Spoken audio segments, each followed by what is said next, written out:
এ পর্যায়ে আমাদের সম্মুখে সংক্ষিপ্ত আলোচনা নিয়ে আসছেন মহানগর জামে মসজিদের সম্মানিত খতিব জনাব মুফতি মাহফুজুর রহমান সাহেব দামাত বরকাতুহুল আলিয়া। সংক্ষিপ্ত আলোচনার জন্য সবিনয় করছি জনাব মুফতি মাহফুজুর রহমান সাহেব, খতিব মহানগর জামে মসজিদ। আসসালামু আলাইকুম ওয়া রাহমাতুল্লাহি ওয়া বারাকাতুহু। নাহমাদুহু ওয়া নুসাল্লি আলা রাসূলিহি। সুনাগরিক গর্ব মোরা এক যোগ পূর্তি উপলক্ষে আলোচনা এবং কোরআন শিক্ষার্থীদের মাঝে পুরস্কার বিতরণী উপলক্ষে আজকের এই আয়োজন। এবং আপনারা ব্যানারে দেখতে পাচ্ছেন, এই কর্নারে লেখা আছে অনলাইন অফলাইন ত্রৈমাসিক পত্রিকার শুভ উদ্বোধন। এটা একটা নতুন, এটা আমাদের জন্য আকর্ষণ। আলহামদুলিল্লাহ, আজকের এই চমৎকার এই আয়োজনে আপনারা সকলে উপস্থিত হয়েছেন কষ্ট করে, এই জন্য সকলকে আন্তরিকভাবে অভিনন্দন জানাচ্ছি। কোরআনুল কারীমে আল্লাহ সুবহানাহু ওয়া তাআলা বলছেন, মা আতাকুমুর রাসূলু ফাখুযু ওয়া মা নাহাকুম আনহু ফান্তাহু ওয়াত্তাকুল্লাহ। নবী করিম সাল্লাল্লাহু আলাইহি ওয়াসাল্লাম আমাদের জন্য করণীয় হিসেবে যা নিয়ে এসেছেন, আল্লাহ বলছেন সেটাকে তুমি আঁকড়ে ধরো, এবং বর্জনীয় হিসেবে জানিয়ে এসেছেন বা যেগুলো ছাড়তে বলেছেন সেগুলো ছেড়ে দাও এবং আল্লাহকে ভয় করো। কোরআন পড়ে দেখবেন, গোটা কোরআন জুড়ে আল্লাহ পাককে ভয় করা, যেমন সামনে রমাদান আসছে, এই আলোচনাগুলো মসজিদ থেকে অনেক বেশি হয়। লাআল্লাকুম তাত্তাকুন, রোজার শিক্ষা, তোমরা যেন তাকওয়া অর্জন করতে পারো, তোমরা যেন আল্লাহ পাকের ভয় অর্জন করতে পারো। তো বাস্তব বিষয়টা হচ্ছে, মূল বিষয়টা হচ্ছে, আল্লাহ পাকের ভয় যদি আমার মধ্যে থাকে, আল্লাহ পাকের ভয়টা যদি আমার মধ্যে সবসময় উপস্থিত থাকে, তাহলে আল্লাহ পাকের বিধান মানাটাও আমার জন্য সহজ হবে। আল্লাহ পাকের বিধানগুলো মানতে পারবো, সুন্দর করে ভালো করে মানতে পারবো। একটি বিষয় না বলে পারছি না, বর্তমান পৃথিবীর মানুষ মনে করে, আমিও যদি এখানে জিজ্ঞেস করি, বলুন তো ইসলাম মানা এটা কিভাবে প্রকাশ হবে? আপনি বলবেন কোরআন পড়া, নামাজ পড়া, রোজা রাখা, যাকাত দেওয়া, হজ করা। ইবাদত বন্দেগী কাকে বলে? আপনি এগুলোই বলবেন। এর বাহিরে আমার চিন্তা যায় না। অথচ একবার চিন্তা করে দেখুন, নবী করিম সাল্লাল্লাহু আলাইহি ওয়াসাল্লামের বিশেষ করে নবুয়ত প্রাপ্তির পর থেকে ইন্তেকাল পর্যন্ত এই সময়টুকু নবীজিকে শুধু তেলাওয়াত করেছেন, নামাজ পড়েছেন, জিকির করেছেন, দান খয়রাত করেছেন, আর কিছু কি করেননি? একটু বুঝে থাকলে বলুন, আরো কি নবীজি আরো কিছু করেছেন কি? তাহলে নবীজি যা করেছেন, ভালো মানুষ হওয়ার জন্যে, সুনাগরিক হিসেবে নিজেকে তৈরি করার জন্য সবটাই প্রয়োজন। কথা বলেন ঠিক কিনা? অসহায় মানুষকে সমাজে মহল্লায় ঘুরে ঘুরে তাদের পাশে দাঁড়িয়েছেন শিশু মোহাম্মদ যখন 13 থেকে 14 বছর বয়স। বলেন করেননি? বিধবা কারা এবং ইয়াতীম কারা, যাদের চলার কোনো অবলম্বন নেই, তাদের জন্য সাহায্যের হাত বাড়িয়েছেন প্রিয় নবী মুহাম্মদুর রাসূলুল্লাহ সাল্লাল্লাহু আলাইহি সাল্লাম। নবুয়ত প্রাপ্তির সেই অনেক আগে 13-14 বছর বয়সে তিনি একটি সংগঠন করেছিলেন, সামাজিক সংগঠন। আপনারা সবাই জানেন এটার নাম কি? বলেন না, এটার নাম কি? আমরা হাইলফুল ফুজুল বলি, এটা মূলত হালাফুল ফুদুল, বঞ্চিত মানুষের সহযোগিতায় দাঁড়ানো। তো সুনাগরিক হওয়ার জন্য আমার কি করণীয়? আমরা এতক্ষণ পর্যন্ত অনেক আলোচনা শুনেছি, শ্রদ্ধেয় উলামায়ে কেরাম চমৎকার আলোচনা করেছেন। কোরআন এর শিক্ষার মাধ্যমে সুনাগরিক গড়ার প্রাইমারি কাজ শুরু হয়েছে। বোঝার চেষ্টা করবেন, কোরআন, বিশুদ্ধ কোরআনের তালিমের মাধ্যমে সুনাগরিক গড়ার প্রাথমিক পদক্ষেপ শুধু গ্রহণ করা হয়েছে। এটা প্রথম, একদম ওয়ান ক্লাস। আপনি বিশুদ্ধ কোরআন পড়তে পারলেন, আমি একটু সময় নিচ্ছি। বিশুদ্ধ কোরআন অনেক খ্রিস্টান পড়তে পারে, বলেন কথা ঠিক কিনা? কথা বুঝে থাকলে বলবেন। ইহুদি, খ্রিস্টান, মুসলিমদেরকে পথভ্রষ্ট করার জন্য কোরআন রিসার্চ করে, শুধু এটাই না, কোরআন বিশুদ্ধ পড়তেও পারে। পৃথিবীর বিভিন্ন জায়গায় এমন ঘটনা প্রকাশিত হয়েছে, জানতে পারা গেছে অনেক দিন পরে, দীর্ঘ কয়েক যুগ ধরে ইমামতি করেছেন, খতিবের দায়িত্ব পালন করেছেন, অথচ তিনি একজন খ্রিস্টান ছিলেন। তাহলে শুধু বিশুদ্ধ কোরআন পড়তে পারা এটাই শেষ নয়। আমি বলছি এটা হচ্ছে প্রাথমিক ধাপ। অবশ্যই এটা প্রয়োজন, অবশ্যই ফরজ, নয়তো নামাজ হবে না। তবে আপনাকে মনে রাখতে হবে, শুধুমাত্র এক নামাজ দিয়েই আপনি কিন্তু নিজেকে সুনাগরিক হিসেবে গড়ে তুলতে পারবেন না। শুধু নামাজ দিয়ে না, অবশ্যই নামাজ লাগবে, অবশ্যই কোরআন লাগবে। তাহলে সুনাগরিক হিসেবে নিজেকে গড়ে তুলতে হলে কি করতে হবে? নবীজি সাল্লাল্লাহু আলাইহি ওয়াসাল্লামের পূর্ণ সুন্নাহকে নিজের আপাদমস্তকের মধ্যে প্রতিষ্ঠা করতে হবে। কথা বলেন ঠিক কিনা? নবীজি সাল্লাল্লাহু আলাইহি ওয়াসাল্লামের পূর্ণ আদর্শকে নিজের বাস্তব জীবনে, আমার অবয়ব, আমার চলন, আমার বলন, আমার শিক্ষা, আমার সংসার পরিচালনা, আমার সমাজ পরিচালনা, রাষ্ট্র পরিচালনা, আন্তর্জাতিক বিষয়গুলো সব কিছু পরিচালনা করতে হবে নবীজির আদর্শ, নবীজির সুন্নাহ অনুযায়ী। তাহলেই নিজেকে দাবি করা সম্ভব হবে আমি একজন সুনাগরিক। এর আগ পর্যন্ত শুধু দাবি হবে, এছাড়া আর কিচ্ছু হবে না। আল্লাহ পাক রব্বুল আলামিন এই পৃথিবীতে যত নবী এবং রাসূল পাঠিয়েছেন, সমস্ত নবী রাসূলদেরকে পাঠিয়েছেন মানুষকে সুনাগরিক হিসেবে গড়ে তোলার জন্যে। দেখুন, মুসলিম ব্যতীত, ইসলাম ব্যতীত অন্যান্য ধর্মাবলম্বী লোকেরাও সুনাগরিক হওয়ার দাওয়াত দিয়ে থাকে। আপনি দেখবেন খ্রিস্টানদের দাওয়াত আছে, ইহুদিদের দাওয়াত আছে, হিন্দুদের দাওয়াত আছে এবং বৌদ্ধদের দাওয়াত আছে। তাহলে আমাদের এই ইসলামের মধ্যে, এবং বলবো আমাদের বাসির ভাইয়ের সুনাগরিক গড়ার এই আন্দোলন, ব্যবধান কি? ওনারাও তো ভালো মানুষ হওয়ার জন্য দাওয়াত দেয়, ভালো মানুষ হওয়ার শিক্ষা দেয়। আপনি দেখবেন ইউরোপ, আমেরিকাতে এদের মধ্যে অনেক কিছু নাই, ভদ্রতা, সভ্যতা অনেক কিছু নাই, তবে এমন কিছু আছে যেগুলো আমাদের হওয়া উচিত ছিল।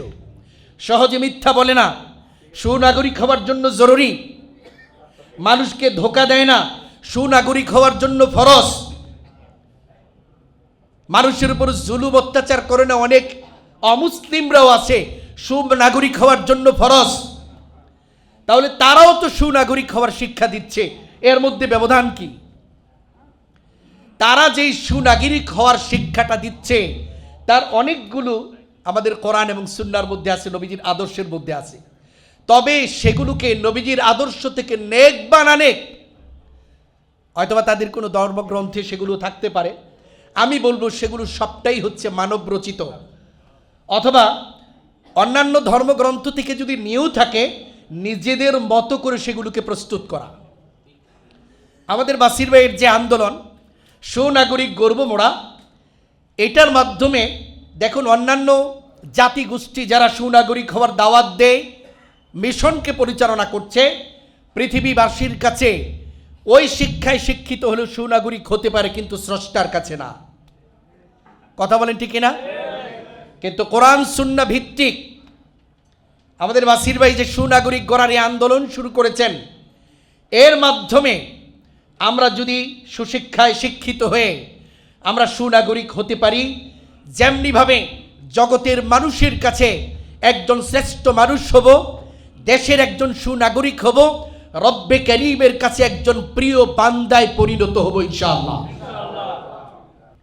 পৃথিবীতে অনেক শিক্ষা আছে, ইসলাম একজন মানুষকে সুনাগরিক হিসেবে গড়ে তুলে যেই দৃষ্টান্ত পৃথিবীর সামনে উপস্থাপন করেছেন, গোটা পৃথিবী মিলে তার আংশিক কানাকড়ি পর্যন্ত করতে পারে নাই।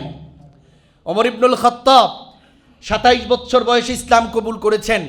ইসলাম গ্রহণের জন্য নবীর দরবারে রওনা হননি, নবীর মাথা কেটে আনার জন্যে খোলা তরবারি নিয়ে রওনা হয়েছিল। আল্লাহ পাক রব্বুল আলামিন হেদায়েত দিয়েছেন, কোরআনকে গ্রহণ করেছেন, ইসলাম কবুল করেছেন, সুনাগরিক হয়েছেন, গোটা পৃথিবীবাসীর জন্য আদর্শ হয়েছে। আমরা অনেকে অনেক ব্যাখ্যা করে থাকি, এগুলো ভুল। গোটা পৃথিবীতে আধুনিক বিশ্বের রূপকারক আমরা এক একজনকে বলে থাকি, আব্রাহাম লিঙ্কন, অমুক তমুক। আপনি যদি ইতিহাস বাস্তব পড়ে থাকেন, আপনি দেখবেন আধুনিক বিশ্বের রূপকারক ওমর ইবনুল খাত্তাব রাদিয়াল্লাহু আনহু। পড়ে দেখেন।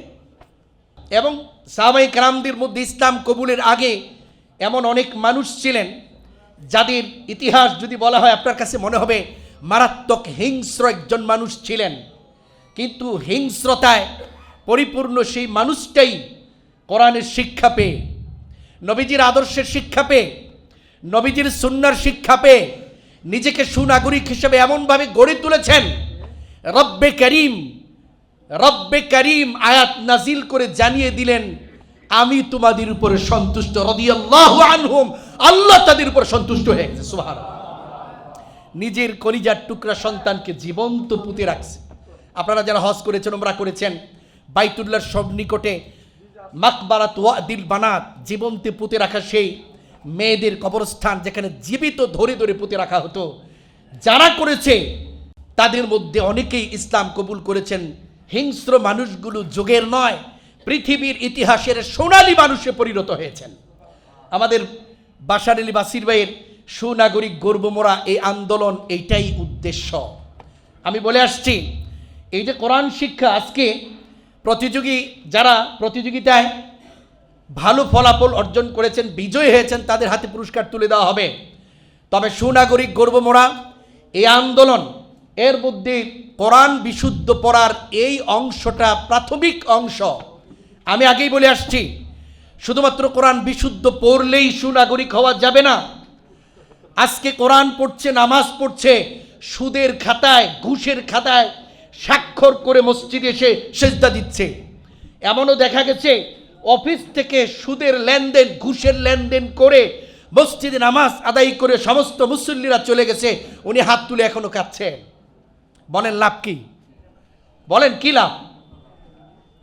তো সুতরাং এই সুনাগরিক গর্বমোরা কোরআন বিশুদ্ধ ভাবে পড়ার পাশাপাশি জিন্দগির জন্য নিজেকে সুনাগরিক হিসাবে গড়ে তোলার জন্য আরও যা প্রয়োজন, অর্থাৎ নবীজির সুন্নাহ এবং আদর্শকে মেনে চলা, এর জন্য আমাদের এই আন্দোলন থেকে, অর্থাৎ আমাদের সুনাগরিক গর্বমোরা এর সভাপতি, এর স্বপ্নদ্রষ্টা আলহাজ বাশার আলী বাসির ভাই আমাদের সাথে ওলামায়ে কেরামের সাথে পরামর্শ করে এই চমৎকার আয়োজন করেছেন। অনলাইন অফলাইন ত্রৈমাসিক পত্রিকা, আজকে এর শুভ উদ্বোধন হবে।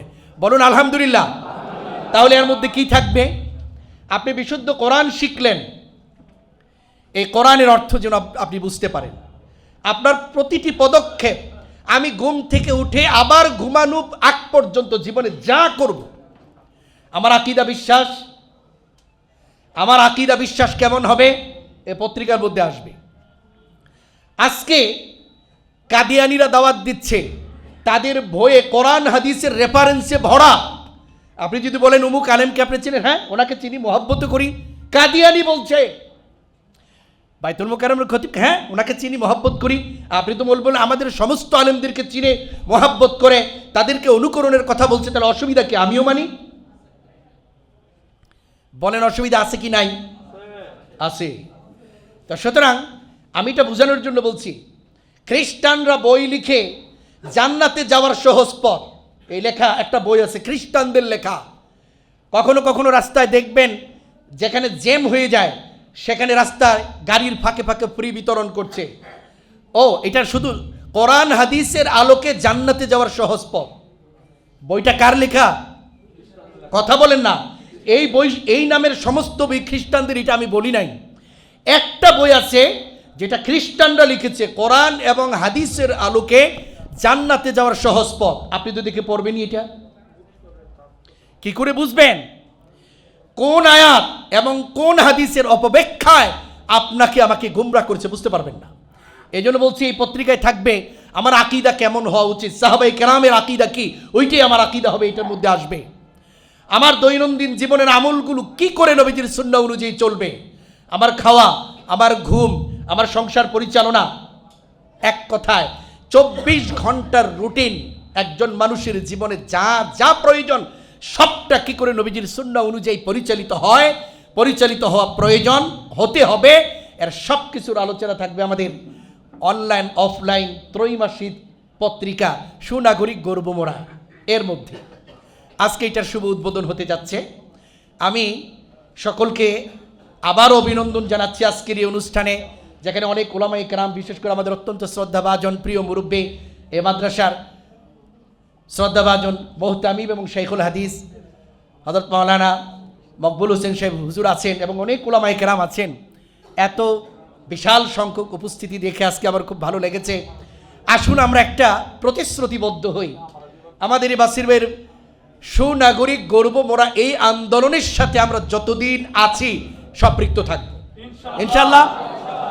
এবং দেখুন, কোরআনের এই শিক্ষা রামপুরা থেকে শুরু হয়েছে, হয়তোবা 2-3টা মসজিদ থেকে। বয়স্কদের মাঝে এই কোরআন শিক্ষাটা প্রয়োজন কিনা বলেন? দেখুন, এখনো পর্যন্ত মাদ্রাসায় পড়ছে সর্বোচ্চ 3% শতকরা। বাকিরা কি জান্নাতে দেওয়ার দরকার নাই? কে মেহনত করবে? নবী নাই, রাসূল নাই, সাহাবায়ে কেরাম নাই, মেহনত কে করবে? আমরা মাদ্রাসাওয়ালারা আলহামদুলিল্লাহ মেহনত করি, মসজিদের মেম্বার থেকেও মেহনত করি, তারপরও মাদ্রাসায় পড়ায় 3% বাচ্চাদেরকে। বাকি মুসলমানদের মধ্যে শতকরা 97% মুসলমান, তাদের জান্নাতে যাওয়ার ফিকির এই সুনাগরিক গর্বমরা এই আন্দোলন থেকে করা হয়। ঘরে বসে মা বোন যেন কোরআন শিখতে পারে, অনলাইনে ব্যবস্থা কোরআনের। ঘরে বসে মা বোনরা যেন নবীজির এই সুন্নতগুলো বাস্তব জীবনে শিখতে পারে, এই পত্রিকা থেকে শিখবে। রামপুরা থেকে শুরু হয়েছে, এই পত্রিকার মাধ্যমে গোটা দেশ নয়, বাংলা ভাষাভাষী যত মানুষ পৃথিবীতে আছে আমরা দোয়া করব, সবাই চেষ্টা করব সর্বত্র যেন সুনাগরিক আন্দোলনের এই মিশন চালু হয়ে যায়। বলেন ইনশাআল্লাহ, আমরা মেহনত করব। এবং এই পত্রিকা আমরা যারা পাবো, আমরা এগুলো মানুষকে দিব, দাওয়াত দিব, এর সাথে সম্পৃক্ত করার চেষ্টা করব ইনশাআল্লাহ। আমি আমাদের বাসারের বাসির ভাইয়ের সাথে বেশ কয়েক বছর, আমার কাছে মনে হয় একদম শুরু থেকে যতগুলো প্রোগ্রাম হয় একেবারে খুব বেশি ব্যস্ত না থাকলে সম্পৃক্ত থাকার, উপস্থিত থাকার চেষ্টা করি। আমি আছি, আমাদের আমিন ভাই আছেন, আমাদের তাকওয়া মসজিদের ইমাম সাহেব আছেন এবং অনেকেই আছেন এখানে। আমরা বরাবরই উলামায়ে কেরাম সম্পৃক্ত আছি, থাকবো। আপনাদের কাছে বিনয়ের সাথে অনুরোধ, আমরাও শিখছি। এই যে আমার আগে ডাক্তার সাহেব কথা বলে গেলেন, শিখছেন, বলেন শিখার কোনো বয়স নেই। সাহাবায়ে কেরাম যখন যিনি ইসলাম গ্রহণ করেছেন তখন থেকে শিক্ষা গ্রহণ শুরু করেছেন, সুবহানাল্লাহ বলেন। তো সুতরাং আমরা শিখব, নিজেরাও শিখব, হাজারো মানুষকে দাওয়াত দিব। দাওয়াতের এক সহজ পদ্ধতি অনলাইন অফলাইন ত্রৈমাসিক পত্রিকা। আমরা ইনশাআল্লাহ সুনাগরিক গর্বমরা এই আন্দোলনের সাথে আছি, থাকব। এর যত প্রোগ্রাম হবে, যত আওয়াজ হবে, আমরা ইনশাআল্লাহ ছুটে আসবো ইনশাআল্লাহ। আল্লাহ পাক রব্বুল আলামিন আমাদের অত্যন্ত শ্রদ্ধাভাজন প্রিয় বড় ভাই আলহাজ বাশার আলী বাসির ভাইয়ের এই আন্দোলনকে কবুল করুন। এবং আমি বলবো, এটা শুধুমাত্র ওনার একার আন্দোলন নয়, আজকে যারা আমরা উপস্থিত হয়েছে আমাদের সকলের আন্দোলন।